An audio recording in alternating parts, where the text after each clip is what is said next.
I want to thank Winzo for sending me the brand new smart toilet. Let's get it installed. One of the messiest parts of the installation is removing the old toilet, so make sure you turn off the water at the valve and empty all the water out of the tank before you do this. It's also a good idea to have some towels on hand just in case some water gets on the floor. Once you pull the toilet out, you're going to want to remove the wax ring. This is easily done with a putty knife, and once you do that, you'll want to wipe it as clean as you can so that the new wax ring will seat well. Probably the most intimidating part of the installation is the fact that you need an electrical outlet in order to have a smart toilet, and most people don't have electrical outlets in their bathroom behind their toilet. Not in every case, but in a lot of cases, you're going to have an electrical outlet somewhere near where you need that one, just maybe on another wall. And in my case, it's in the dining room, right on the other side of the powder room. This is a fairly easy DIY project to add an outlet, but if you're not comfortable with electricity, then you shouldn't do this on your own. You should hire a qualified electrician, and that's why I'm not going to show you exactly how to do it, because if you haven't done it before, you should probably just go ahead and hire an electrician.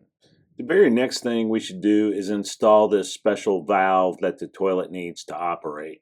And the reason that we have to have this is because our new toilet has two connections. So one is going to connect on the bottom, the other one on the side, allowing for both to be connected at the same time. Now, depending on the type of piping that you have, you may be able to screw this in, but more than likely you have PEX like I do, and you're going to have to take a trip to your local hardware store or just hire a qualified plumber. They'll have it done in about 5 minutes. The next thing you're going to do is install these L brackets in your flange. Now, this is different from normal toilets. Make sure you put the bolt through the bottom and the washer on top, and then the nut goes on top of that. Go ahead and put that stuff together before you put them in the flange. That way you don't have to worry about dropping any of the nuts or bolts or washers or anything down into the toilet flange.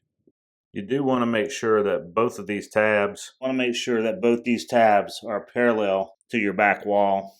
Once you get these parallel, just hand tighten them and then barely tighten them with a wrench. There's no need to over tighten these, and once they are down parallel and tightened properly, go ahead and mark your floor exactly where these flanges are. Let's go ahead and put your new wax ring on. Now, the instructions said to use a water-based marker to mark the toilet when you set it, but I actually found it easier to use painter's tape. I just marked the center of the front where the front lines up, and also on the side where the side lines up. The L brackets are going to be right here, so I marked right where I wanted to go up to them because that's where the hole is. You actually probably don't even need to mark the side. You could probably just use the hole. You do want to mark the floor though, so you know where you're lining up, because it's very hard to see. Once you get the toilet over, you're not going to know where that flange is. So you're going to want to have something on the outside of where the toilet is going to be so that you can get your bearings.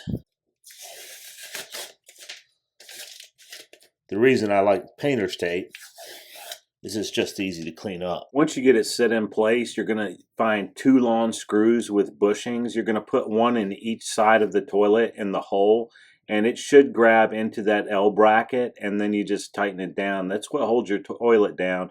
But you're going to want to run that bead of silicone at the bottom around the whole edge of the toilet as well, because it'll really help keep it stable. I had a choice about where to put the remote control, and at first I was going to put it here, but this raises up, and I just didn't feel like that was a good place for it after thinking about it. So I'm going to put it under the light switch on the other wall, and it'll be easily accessible right here.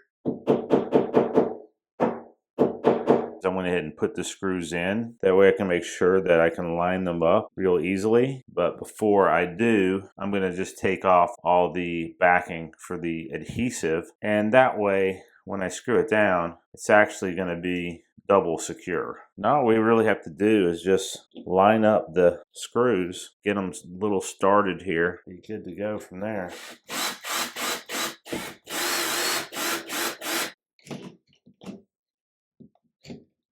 And we finally got it installed, and in case you're wondering if I like it or not, I think it's amazing.